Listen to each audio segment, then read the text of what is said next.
Bismillahirrahmanirrahim. My name is Mohammad Mahmood Amir and I will be teaching you biology for class 10th today.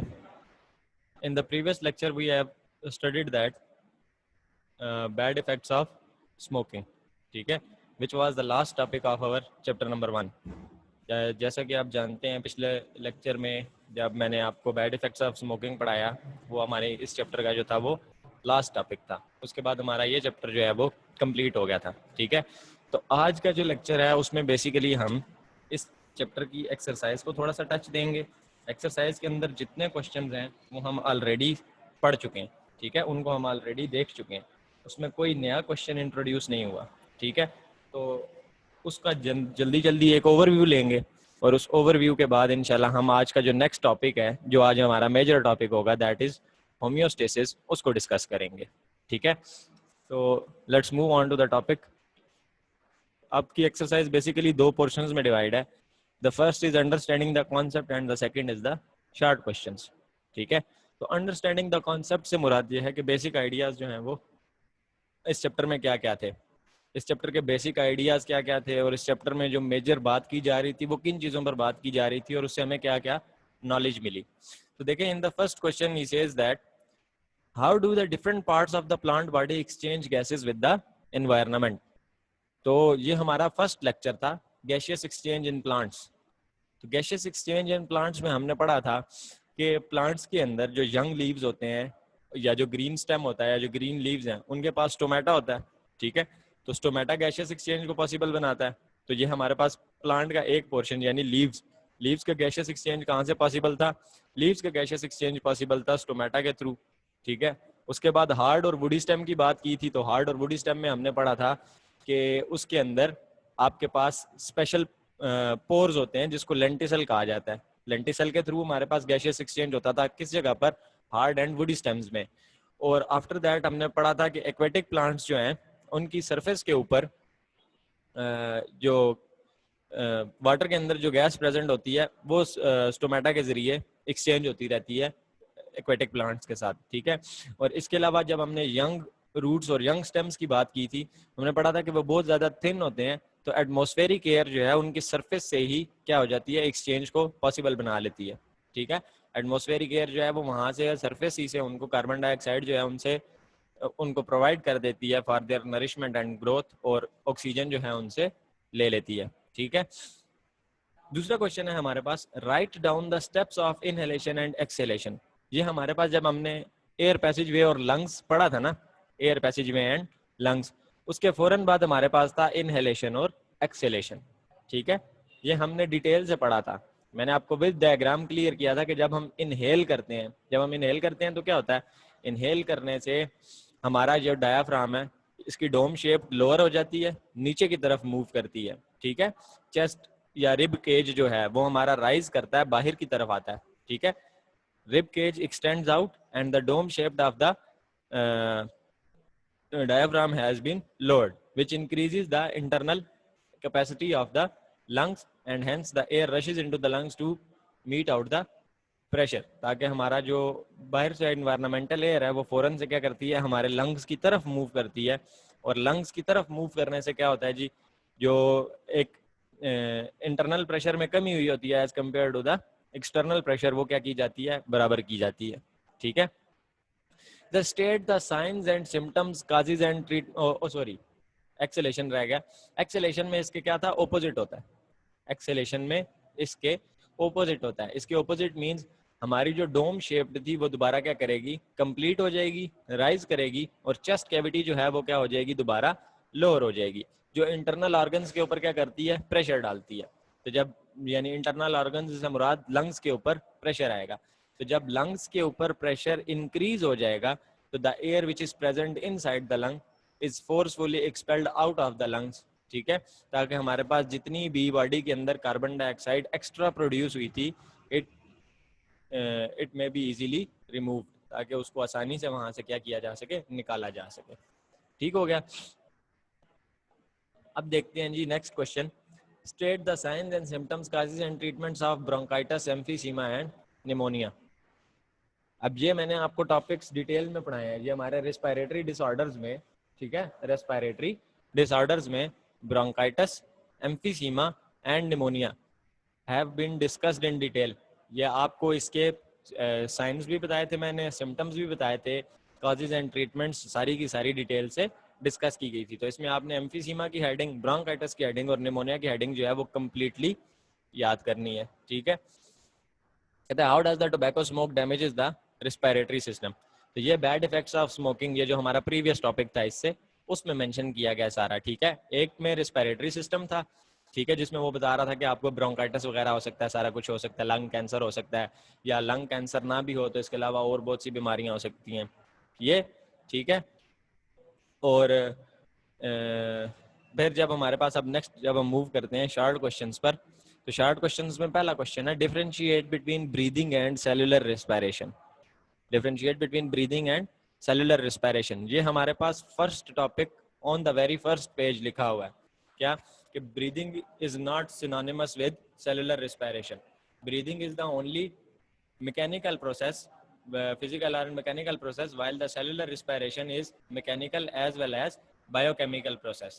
Means breathing में क्या होता है, सिर्फ और सिर्फ हम सांस लेते हैं, एयर का इनटेक, चेस्ट कैविटी का राइज होना, डोम शेप लोअर होना, ठीक है, और फिर दोबारा डोम शेप का राइज होना, चेस्ट कैविटी का लोअर होना, और हवा का एक्सक्रीट आउट हो जाना बॉडी से. ठीक है. एयर का एक्सपेल आउट हो जाना बॉडी से. ये सारा जो है आपके पास, ये क्या है, ये ब्रीदिंग है. अब सेलुलर रिस्पिरेशन क्या है जी, what is basically cellular respiration. Cellular respiration में आपके पास ये जो एयर अंदर गई है, इसकी ऑक्सीजन क्या करेगी, फूड की ऑक्सीडेशन करेगी. फूड की ऑक्सीडेशन से मुराद कि हमने जो खाना वगैरह खाया है उसके अंदर जो कार्बोहाइड्रेट्स हैं, वो कार्बोहाइड्रेट्स क्या हो जाएंगे, उनमें CH बॉन्ड टूट के क्या बन जाएगा, CO bond, which will later converted into ATP and ATP will provide the energy to the whole body. ठीक है. ये हमारे पास बेसिकली ब्रीदिंग और सेलुलर रिस्पिरेशन में डिफरेंस था. देन वो कहता है trace the path of air from the nasal cavity to the alveoli. अब ट्रेसिंग करनी है. ट्रेसिंग का आपको पता होना चाहिए कि लफ्ज जहाँ पर ट्रेसिंग आता है ना, वहाँ पर स्केचिंग करनी होती है, डायग्राम बनानी होती है. इसमें आपने थ्योरी नहीं लिखनी, इसमें आपने क्या करना है, नेजल कैविटी से लेकर एल्वियोलाई तक, यानी आपका जो एयर पैसेज वे में पूरा डायग्राम बनी हुई है ना, जो नाक से शुरू होकर हमारे लंग्स तक जा रही है, जिसके साइड पर आपको एल्वियोलाई भी नजर आ रहा है. ठीक है. वो वाली डायग्राम आपने बनानी है. आई थिंक पेज नंबर 11 पे थी, कुछ इस पे थी, एग्जैक्ट पेज नंबर मुझे नहीं याद. एयर पैसेज वे के बिल्कुल सेंटर में, एयर पैसेज वे वाली हेडिंग के बिल्कुल सेंटर में जो डायग्राम बनी हुई है, आपने वो ड्रा करनी है. ठीक है. ट्रेसिंग करनी है, रिटर्न नहीं करना ये काम. इसमें थ्योरी नहीं लिखनी, डायग्राम बनानी है और डायग्राम को लेबल आउट करना है. ठीक है. शुरू से लेकर एंड तक. कहता है how will you differentiate between a stoma and a lenticel. ठीक है. कहता है आप स्टोमा में और लेंटिसेल में डिफरेंशिएट कैसे करेंगे. तो हमें पता है कि जो स्टोमेटा हैं वो कहाँ पर प्रेजेंट होते हैं, लीव्स के अंदर. ठीक है. And they are protected by the guard cell. Their movement is controlled by the opening and closing of the guard cells. जबकि लेंटिसेल्स जो हैं ये आपके पास माइक्रोपोर्स हैं जो कि हार्ड बार्क की सरफेस के ऊपर प्रेजेंट हैं, और इनके गिर्द कोई गार्ड सेल नहीं प्रेजेंट. ठीक है. Guard cells are absent around them. उनके गिर्द कोई गार्ड सेल्स प्रेजेंट नहीं है. तो जब उनके गिर्द कोई गार्ड सेल्स प्रेजेंट नहीं है, तो एक ये मेजर डिफरेंस हो गया. दूसरा ये कि लेंटी सेल्स जो हैं, if as we know they are present on the hard surface, so they are always open. इनमें स्टोमेटा वाला कोई हिसाब नहीं है कि लाइट ज्यादा होगी तो ये कभी खुल जाएंगे, कभी ओपन हो जाएंगे, कभी क्लोज हो जाएंगे. इनके अंदर वो प्रोसीजर नहीं है. ठीक है. ये बस ओपन ही रहते हैं, और इनके अंदर से जो गैशियस एक्सचेंज है वो पॉसिबल होता रहता है. तो ये हमारा जनरल ओवरव्यू था. आपने इस एक्सरसाइज के जो क्वेश्चंस हैं उनको, अगर आपको कोई कंफ्यूजन हुई है, अभी कुछ नहीं मिला, तो आपने जब भी पढ़ेंगे दोबारा एक दफ़ा इसको बुक में से अच्छी तरह रीड करेंगे, तो आपको ये सारे के सारे क्वेश्चंस वहाँ लिखे नजर आएंगे. इनमें से कोई भी ऐसा क्वेश्चन नहीं है जो आपकी बुक में मेंशन ना हो. तो इसलिए आपने अब क्या करना है जी, बाकी ये जो है आपने बुक से एक दफ़ा दोबारा अच्छी तरह रीड करने हैं. तो हम आज का जो मेजर टॉपिक है, जो नेक्स्ट चैप्टर हमारा शुरू हो रहा है, दैट इज बेसिकली होम्योस्टेसिस, उस पे मूव करते हैं. ठीक है. So students, what is homeostasis. अब होम्योस्टेसिस आपके पास जो है ना, ये एक बहुत इंपॉर्टेंट फिनोमेना है. ये फिनोमेना बॉडी के अंदर या किसी भी लिविंग ऑर्गेनिज्म के अंदर होना ज़रूरी है, और इसलिए होना ज़रूरी है कि हमारे पास जो इंटरनल कंडीशंस हैं वो ऑप्टिमम कंडीशंस मेंटेन की जा सकें, बॉडी की जो इंटरनल हालत है उसकी ऑप्टिमम कंडीशंस जो हैं वो क्या की जा सकें, मेंटेन की जा सकें। ठीक है, तो जरा इसका अगर हम डेफिनेशन देखें तो डेफिनेशन में वो कहता है homeostasis may be defined as the maintenance of the internal conditions of the body at equilibrium. क्या कहता है, homeostasis may be defined as the maintenance of the internal conditions of the body at equilibrium despite changes in the external environment।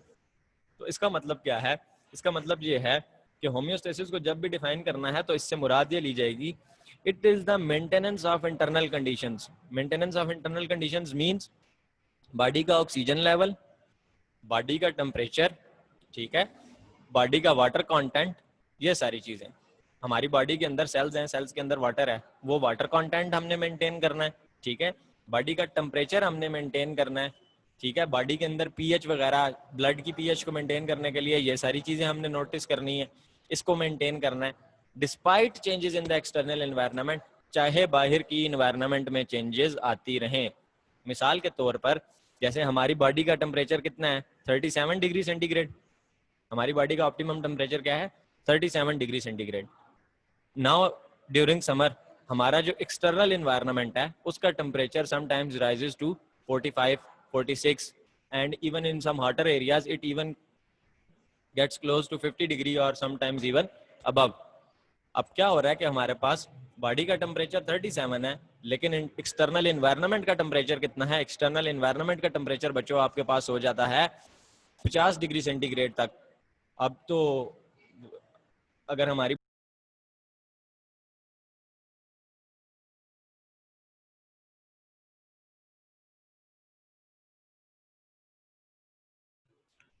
अच्छा sorry, due to some technical difficulties, internet connection आजकल यहाँ पर unstable है तो इसलिए class drop हो गई थी। तो मैं आपको बता रहा था कि अब जैसे ह्यूमन बॉडी का टेम्परेचर जो है ना, it must always be maintained eight 37 degree centigrade. Human body का टेम्परेचर हर सूरत 37 डिग्री सेंटीग्रेड रहना चाहिए। क्यों? क्योंकि एंजाइम्स बॉडी के अंदर जितने भी हैं वो 37 डिग्री सेंटीग्रेड पर बेस्ट काम करते हैं। अगर इससे टेम्परेचर नीचे चला जाए तब भी इट इज हार्मफुल, और इससे टेम्परेचर ऊपर जाना शुरू हो जाए तब भी इट इज वेरी हार्मफुल। ठीक है, तो अब वो क्या कह रहा है जी कि अब बॉडी का टेम्परेचर 37 डिग्री मेंटेन रहना है, चाहे बाहर 50 डिग्री सेंटीग्रेड की गर्मी पड़ रही हो या बॉडी के या बाहर की तरफ आप मरी या नारायण का खान या ऐसे किसी नॉर्दर्न ठंडे एरिया में गए हुए हैं जहाँ टेम्परेचर माइनस में चला जाता है, तब भी बॉडी का टेम्परेचर कितना रहना है, 37 डिग्री सेंटीग्रेड रहना है। तो ये बेसिकली कैसे पॉसिबल है, ये आपके पास होम्योस्टेसिस का एक फंक्शन जो बॉडी परफॉर्म करती है उसके थ्रू पॉसिबल रहता है। ठीक है, अब इसी तरह वो कहता है कि ह्यूमन बॉडी को जो ग्लूकोज है वो 1 ग्राम,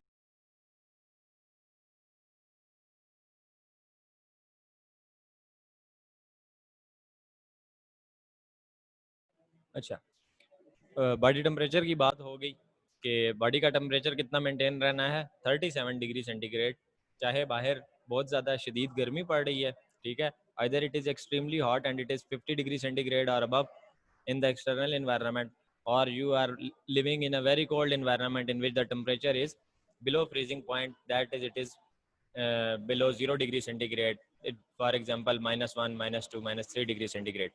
ठीक है, whatever the external temperature is, the human body will maintain its temperature at 37 degree centigrade. ठीक है, क्यों? क्योंकि हमारी बॉडी 37 डिग्री सेंटीग्रेड पर बेस्ट काम कर सकती है, सबसे ज़्यादा एफिशिएंट होती है। इसके बाद क्या है जी, जो काम है वो इसका रुक जाता है। अगर 37 से टेम्परेचर राइज होना शुरू हो जाए तब भी नुकसान है, 37 से टेम्परेचर गिरना शुरू हो जाए तब भी नुकसान है। देन वो कहता है similarly blood glucose level remains about 1 grams पर लीटर। कहता है आपके पास जो ब्लड ग्लूकोज लेवल है, यानी जिसको आप कहते हैं ब्लड शुगर, ठीक है, आप शुगर टेस्ट करवाते हैं ना, तो वो कहता है जी जो ब्लड शुगर है वो आपके पास कितनी होनी चाहिए, 1 ग्राम पर लीटर होनी चाहिए, कि हर लीटर में कितने ग्राम ग्लूकोज प्रेजेंट होगा, 1 gram. Despite eating a meal rich in carbohydrates, चाहे आप बेशक मीठा खाते रहें, जो मर्जी है करते रहें, कार्बोहाइड्रेट्स आप ज़्यादा से ज़्यादा इनटेक करें, जैसे मर्जी आप खाना खाएं, जिस तरह का मर्जी खाना पसंद करें, लेकिन जिस इंसान की बॉडी नॉर्मल फंक्शनिंग कर रही है, ठीक है, उसकी बॉडी के अंदर 1 ग्राम पर लीटर ग्लूकोज लेवल मेंटेन किया जाएगा। बाकी सारा का सारा ग्लूकोज जो है वो थ्रू यूरिनेशन एक्सक्रीट आउट कर दिया जाएगा। ठीक है, बॉडी के अंदर उसकी जरूरत नहीं है तो उसको बॉडी से क्या कर दिया जाएगा, रिमूव कर दिया जाएगा। तो अब होम्योस्टेसिस जो है उसके अंदर बेसिकली बहुत सारे डिफरेंट ऑर्गन्स इन्वॉल्व होते हैं, फिर जाके होम्योस्टेसिस जो है वो कम्प्लीटली और प्रॉपरली पॉसिबल होती है। स्किन होम्योस्टेसिस में रोल प्ले करती है, किडनी रोल प्ले करती है, लंग्स रोल प्ले करते हैं।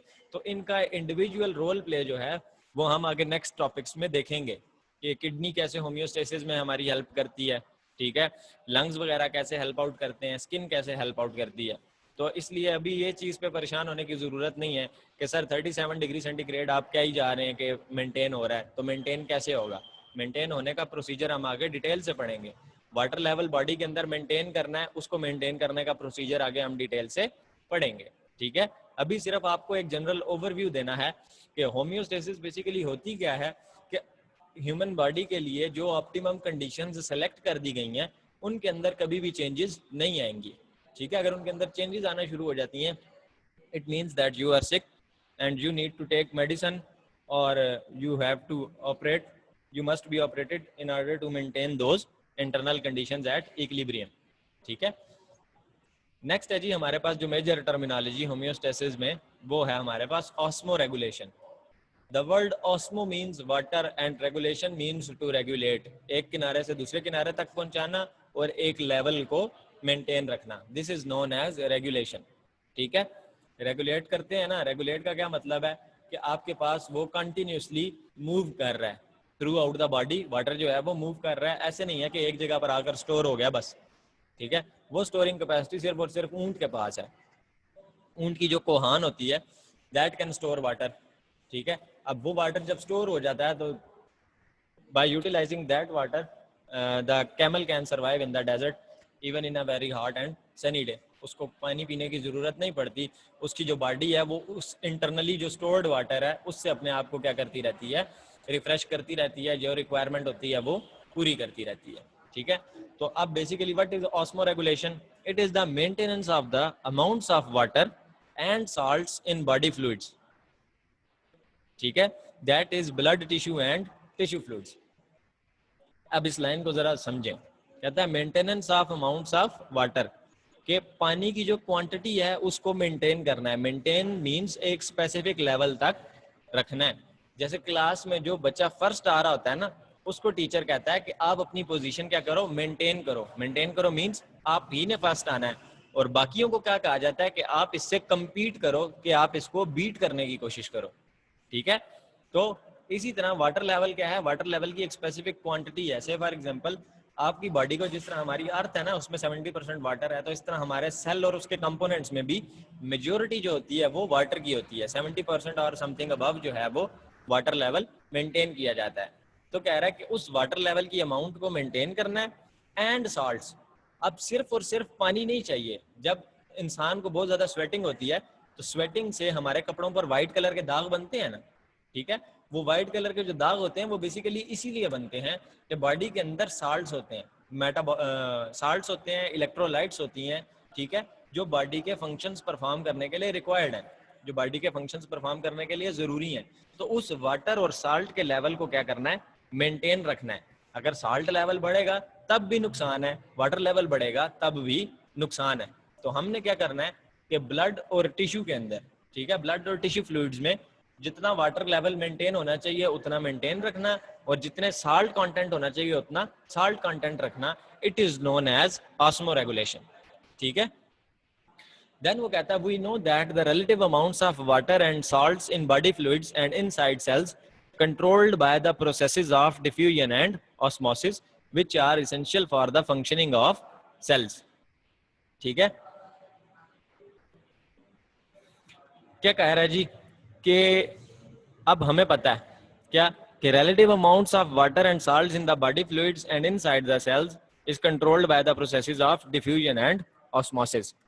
मीन्स आपकी बॉडी के अंदर दो मेजर प्रोसेसेस होंगे, एक डिफ्यूजन का, एक ऑस्मोसिस का। डिफ्यूजन में बेसिकली क्या होता है, हमारे पास गैसेस जो है ना वो हायर कंसंट्रेशन से क्या करती हैं, लोअर कंसंट्रेशन की तरफ मूव करती हैं। ठीक है। और ऑस्मोसिस में आपके पास क्या होता है, वाटर जो है वो हायर कंसंट्रेशन से कहाँ मूव करता है, लोअर कंसंट्रेशन की तरफ मूव करता है। फॉर एग्जांपल आपके सेल के अंदर पानी की कमी होना शुरू हो गई है, ठीक है, तो आपका ब्रेन जो है वो सिग्नल इश्यू करेगा कि आप पानी पियो, ठीक है। अब आप पानी पियोगे तो वाटर जो है उतना एब्जॉर्ब कर लिया जाएगा through the process of osmosis जितना बॉडी को रिक्वायर्ड था, ठीक है।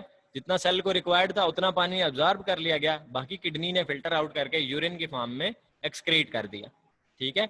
इसी तरह जो है अब हमारे पास साल्ट कंटेंट है, उसके साथ क्या होता है, उसके साथ ये होता है कि जब आपके पास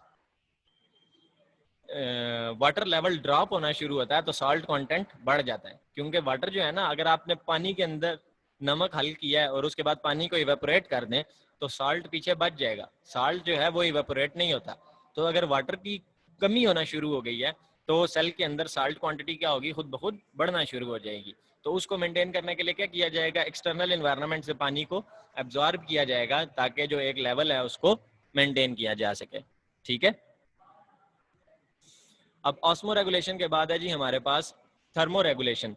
थर्मो मीन्स टेम्परेचर, ठीक है। टेम्परेचर रेगुलेशन मीन्स टेम्परेचर को एक जगह पर बरकरार रखना। अगर ये 37 डिग्री सेंटीग्रेड से नीचे जा रहा है तो इसको वापस 37 पे ला के रोकना, और अगर ये 37 से अबव जा रहा है, यानी आपको बुखार हो रहा है, से फॉर एग्जांपल 38, 39, 40 डिग्री हो गया, तो इसको वापस पकड़ के दोबारा 37 तक लाना। All of it is known as thermoregulation. कहते हैं the maintenance of internal body temperature is called thermoregulation. Means कि बॉडी का जो इंटरनल टेम्परेचर है जो कि हमने सेलेक्ट किया हुआ है क्या, 37 डिग्री सेंटीग्रेड, वो उतना ही रहना चाहिए, ठीक है। तो उसको जब मेंटेन किया जाता है तो उस लफ्ज उसके लिए जो टर्मिनोलॉजी बायो में इस्तेमाल की जाती है, that terminology is known as thermoregulation. Why the enzymes of body work best at particular temperatures, optimum temperature. In the previous class, that is basically class 9, in the chapter number 6 we have studied about the optimum temperature, ठीक है। हम लोग optimum temperature पढ़ते हैं, क्यों पढ़ते हैं, क्योंकि हमें पता है कि एंजाइम ने सिर्फ और सिर्फ ऑप्टिमम टेम्परेचर पर बेस्ट एक्शन परफॉर्म करना है, बेस्ट एबिलिटी है उनकी काम करने की। अगर हमने किसी वजह से टेम्परेचर चेंज कर दिया, ऑप्टिमम ना रहा, तो एंजाइम की एक्टिविटी जो है वो डिस्टर्ब होगी। एंजाइम की एक्टिविटी डिस्टर्ब होगी मींस 37 डिग्री सेंटीग्रेड जो है वो मेंटेन नहीं हो पाएगा, ठीक है। तो फिर एंजाइम जो है वो अपना काम छोड़ देगा और इवेंचुअली बॉडी की जो है वो डेथ हो जाएगी। कहता है any change in the body temperature में effect the functioning of enzymes. कहता है आपकी बॉडी के अंदर कोई भी टेम्परेचर चेंज आया, चाहे किसी वजह से आया, आप बहुत ठंडे इलाके में चले गए हैं और आपका जो होम्योस्टेसिस है वो नहीं हो पा रहा, ठीक है, आपने अपने आप को अच्छी तरह कवर नहीं किया हुआ, तो हीट जो है वो लॉस होगी। अगर आप बहुत गर्म एनवायरनमेंट में हैं, ठीक है, और आपने अपने पास वाटर नहीं रखा हुआ, तो डिहाइड्रेशन की वजह से आपका टेम्परेचर फिर राइज होना शुरू हो जाएगा, ठीक है। तो जैसे ही टेम्परेचर में चेंजेस आएंगी, फंक्शनिंग ऑफ एंजाइम्स डिस्टर्ब होगी और एंजाइम्स फिर काम करना छोड़ देंगे। जब वो काम करना छोड़ देंगे तो बॉडी की डेथ हो सकती है, ठीक है। एक्सक्रीशन। अब एक्सक्रीशन क्या है जी, removal of waste material. Excretion किसको बोलते हैं, रिमूवल ऑफ वेस्ट मटेरियल को। तो कहता है it is also a process of homeostasis. In this process the metabolic wastes are eliminated from the body to maintain the internal conditions at equilibrium. अब metabolic waste क्या होता है basically आपके पास बच्चों, जब हम खाते पीते हैं ना, ठीक है, जैसे फॉर एग्जांपल हमने किसी भी किस्म का फूड इनटेक किया है तो उसके नतीजे में बॉडी में क्या होना होता है, मेटाबॉलिज्म होता है, ठीक है। मेटाबॉलिज्म में आपके पास दो मेजर प्रोसेसेस होते हैं, एक कैटाबॉलिज्म और एक एनाबॉलिज्म, ठीक है। इनमें क्या होता है आपके पास कि सम टाइम्स यूजफुल कंपोनेंट्स बनते हैं और सम टाइम जो है वो यूजफुल कंपोनेंट्स डिकम्पोज होकर क्या बनाते हैं, मेटाबॉलिक वेस्ट्स बनाते हैं। तो मेटाबॉलिक वेस्ट्स जो हैं अब आपके पास जैसे अमोनिया, यूरिया और यूरिक एसिड हो गया, ये बॉडी के लिए हार्मफुल हैं और ये हर सूरत बॉडी से क्या करने पड़ते हैं, एक्सपेल आउट करने पड़ते हैं, ठीक है। They must always be removed from the body under every circumstance in order to maintain the internal conditions at equilibrium, ताकि हमारे पास बॉडी को कोई नुकसान ना पहुंचे। अमोनिया, यूरिया और यूरिक एसिड की वजह से बहुत सारी डिजीजेज हो जाती हैं, किडनी फेलियर तक हो सकता है अगर इसको कंट्रोल ना किया जाए तो, ठीक है। तो एक्सक्रीशन के प्रोसेस के जरिए हम क्या करते हैं, इन मेटाबॉलिक वेस्ट्स को बॉडी के अंदर से रिमूव करते हैं ताकि हमारी इंटरनल कंडीशंस को बेस्ट लेवल तक, ऑप्टिमम लेवल तक क्या किया जा सके, मेंटेन किया जा सके, ठीक है। आफ्टर दैट है जी हमारे पास एक इंटरेस्टिंग इंफॉर्मेशन लिखी हुई थी इन्हीं के नीचे। वो इंटरेस्टिंग इंफॉर्मेशन बेसिकली क्या थी कि metabolic waste means any material that is produced during metabolism and that may harm the body. ठीक है, मेटाबॉलिक वेस्ट के बारे में अभी जैसे मैंने आपको बताया कि एक्सक्रीशन में हम क्या करते हैं, मेटाबॉलिक वेस्ट को बाहर निकालते हैं। तो मेटाबॉलिक वेस्ट कैसे हैं जी? मेटाबॉलिक वेस्ट आपके पास any material that is produced during metabolism, हर वो चीज जो ड्यूरिंग मेटाबॉलिज्म प्रोड्यूस होगी। ठीक है, यानी जब हमारे अंदर खाना डाइजेस्ट होना शुरू हुआ तो उस खाना डाइजेस्ट होने की वजह से different nitrogenous compounds, different sugars, water level, ये सारे आपस में जब मिलेंगे तो एक नया कंपाउंड बनेगा। वो जो कंपाउंड बनेगा अगर वो बॉडी के लिए हार्मफुल है तो उसको क्या किया कहा जाएगा, मेटाबॉलिक वेस्ट। और अगर वो बॉडी के लिए यूजफुल है तो वो क्या है जी, मेटाबॉलिक प्रोडक्ट है। ठीक है, प्रोडक्ट्स यूजफुल होती हैं, वेस्ट हार्मफुल होते हैं। तो अब मेटाबॉलिक वेस्ट वो है जो बॉडी को नुकसान पहुंचा सकता है, बॉडी के लिए हार्मफुल है, उसको क्या कर दिया जाएगा, बॉडी से एक्सपेल आउट कर दिया जाएगा। ठीक है, अब मेटाबॉलिक वेस्ट होते कितनी किस्म के हैं ये आपकी बुक में मेंशन नहीं है, इसको बेशक आप साथ नोट डाउन कर लें और लिख लें। एक अमोनिया, ठीक है, दूसरा urea, uric acid and creatinine. Ammonia, urea, uric acid and creatinine, ये बेसिकली आपके पास मेजर फॉर्म्स ऑफ वेस्ट हैं। कौन से वेस्ट हैं? मेटाबॉलिक वेस्ट हैं। कहता है all of these substances are produced from protein metabolism.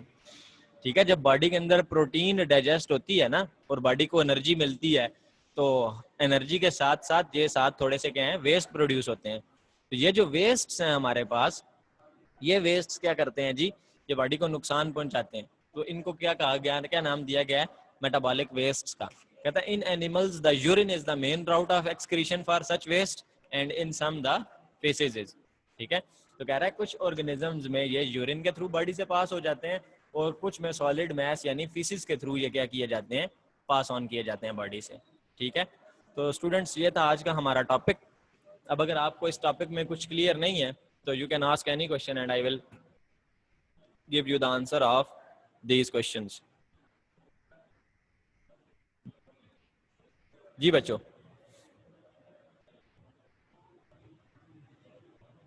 किसी को कुछ इस टॉपिक में से कुछ समझ ना आया हो तो आप लोग पूछ सकते हैं।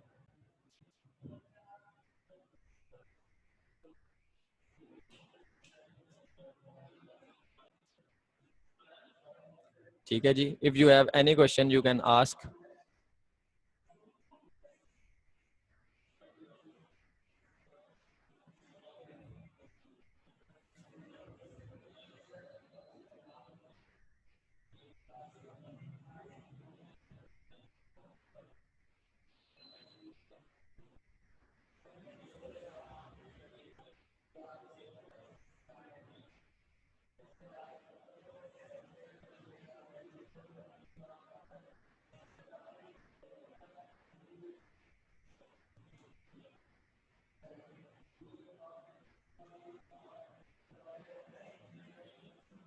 Any questions?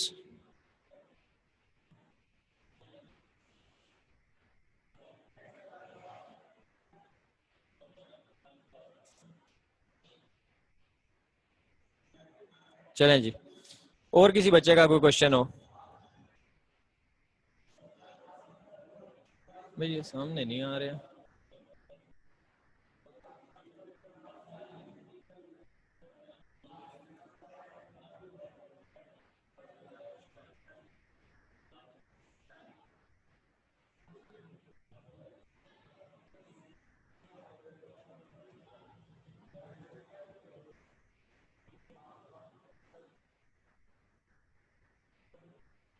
चलें जी, फिर अगर आप में से किसी का कोई क्वेश्चन नहीं है तो आप लोगों ने इस टॉपिक को अच्छी तरह पढ़ना है, स्टडी करना है, और अगर आपको इसमें कोई भी डिफ़िकल्टी फेस होती है तो आपने मुझसे क्या करना है, पूछ लेना है। ठीक है, आपने मुझसे पूछ लेना है और फिर मैं इंशाल्लाह आपको जो है वो प्रॉपरली एक्सप्लेन कर दूंगा दोबारा अगर कोई डिफ़िकल्टी अराइज होती है तो, वरना हम जो है इस लेक्चर को यहाँ पर ख़त्म करते हैं। ठीक है, if you have no more questions then I will finish, I will cut off the lecture over here। और आपको फिर जब नेक्स्ट लेक्चर तक अगर कोई क्वेश्चन राइज हो जाता है या जहन में कोई क्वेश्चन आ जाता है तो आपने वो क्वेश्चन पूछ लेना है ताकि मैं आपको उसका आंसर कर दूं। ठीक है, Until then, इस टॉपिक को अच्छे से तैयार कीजिएगा एंड अल्लाह हाफिज़.